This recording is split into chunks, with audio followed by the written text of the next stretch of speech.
Zany amin'iny fa nahazo fampiatsona hiakatra teny anivon'ny gendarmerie pirenena teny fiadanana kosa ny mpitarika 10 mirala eo anivon'ny hetsiky ny farimbo syndikaly ao anatin'ny orinasa Jirama izay mitarika ny fitokonana tanterahan'ireo mpiasa eo anivon'ny Jirama zany. Fanadihadiana mahakasika ilay détonateur tratra teny Foiben'ny Jirama teny Ambojatovo no antony izany fampiatsona azy ireo izany raha ny fanazavana azo.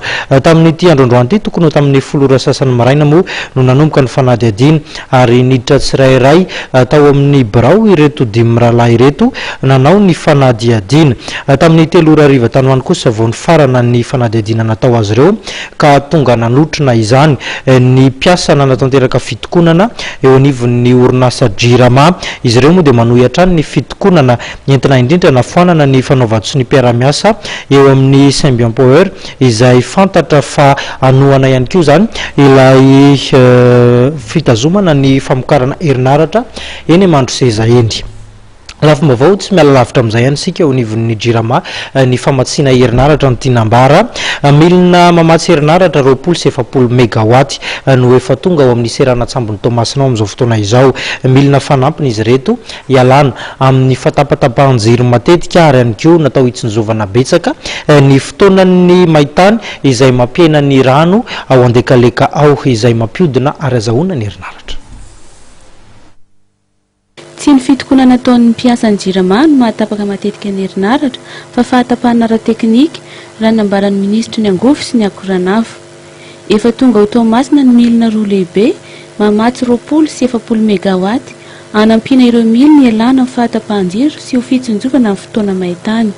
Efa tonga somatsara amin'ny seranana Toamasina milina fanampiny izay ialatsika tanteraka amin'ny administration amin'izao sy mandritra ny période d'étiage izay nona fa toetrany amin'ny antenatena novambra zany période d'étiage nafarana ireo milina roa anetsemana mivanga mandritra an'izay période d'étiage.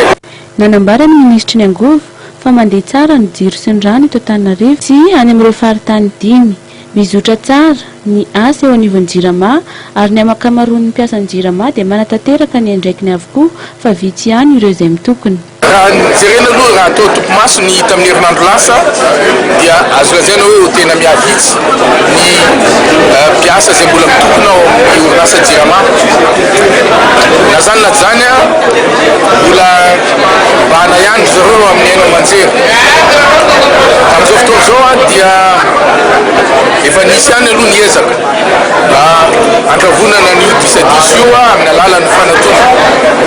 Natao zany teo anatrehan'ny inspection du travail nefa ohatran'ny rava-maina moa ka hiditra zany tsika zao any amin'ny commission d'arbitrage ka io teo io moa zany fitsarana ny eo ka io sehatra fitsarana io zany no anapaka na mbola manana zo itokona ireo mpiasa ireo na tsy miheverina hiasa ka hitsahatra amin'izay ny fitokonana. Voantsy any bourgadin'ny gendarmerie pirenena eny fiadanana izy 10 mirala mikambanao amin'ny farimbo syndikaly ny Jirama mpitarika ny fitokonana.